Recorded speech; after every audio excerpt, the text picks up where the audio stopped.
Nous faisons là une déclaration qui est attestée par une somme incommensurable de preuves. Il est Seigneur de tous. Il n'y a rien au monde qui ne soit si grand, qui ne puisse en avoir raison. Dieu lui a conféré tous les droits et a fait de lui le Seigneur de tous et de tout. C'est là un fait que personne ne pourra jamais méconnaître impunément. Là où son autorité de droit a été rejetée, vous vous trouvez en présence des conditions les plus terribles qui puissent s'imaginer. Dieu ne le démontre-t-il pas sous nos propres yeux?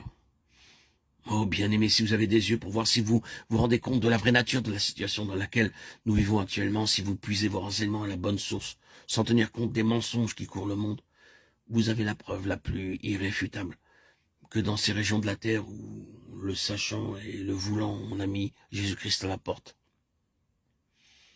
Il règne l'état de choses le plus horrible qui se puisse concevoir.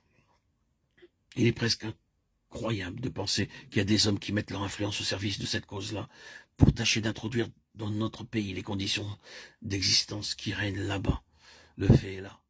Nous pourrons poursuivre. S'il était sage et nécessaire de s'attarder sur ce sujet, et je ne vous aurais pas parlé pendant 10 minutes de ce qui se passe en Russie, sans que vous en ayez le frisson. Qu'y a-t-il donc?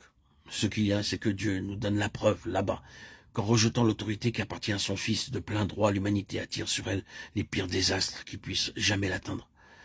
C'est donc la meilleure preuve que la reconnaissance et l'acceptation de l'autorité de droit de la Seigneurie de Jésus-Christ entraînent avec elle un changement complet de la situation, en ouvrant la porte à un ordre de choses absolument nouveau.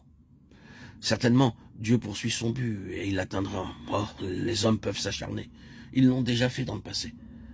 Mais qu'est-il advenu de ces nations, de ces empires qui se sont dressés contre le Seigneur et se sont efforcés de balayer son nom de la terre? Leur gloire a pâli peu à peu, leur puissance s'est évanouie, et n'ont pas tardé à tomber en poussière. Seules quelques ruines restent debout, derniers témoins d'une grandeur justement disparue.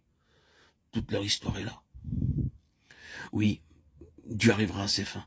Vous pouvez en être sûr. Nous ne serons jamais trop affirmatifs sur ce point. Personne ne réussira jamais à rejeter le Seigneur Jésus impunément. Nous pouvons, il est vrai, après l'avoir rejeté, achever notre carrière terrestre sans aboutir à aucun désastre apparent. Mais attendez, ce n'est pas là la fin. Il est réservé aux hommes de mourir une seule fois, après quoi vient le jugement. Là, devant le trône de Dieu, nous serons mis en face de sa détermination éternelle concernant son Fils. Ce que l'Esprit de Dieu a déclaré, ce qu'il a consigné dans sa parole au sujet de Jésus-Christ, c'est qu'il est, lui, le Seigneur de tous.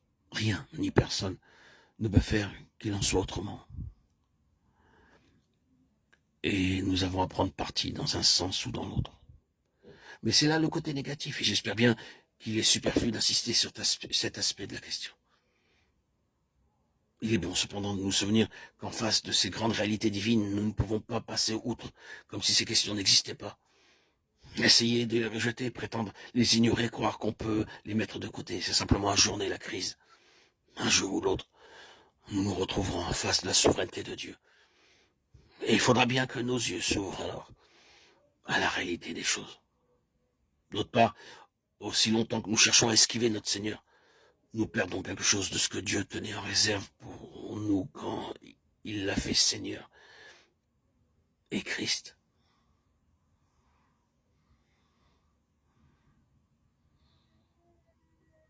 C'est l'aspect de l'autorité de droit qui appartient au Seigneur Jésus.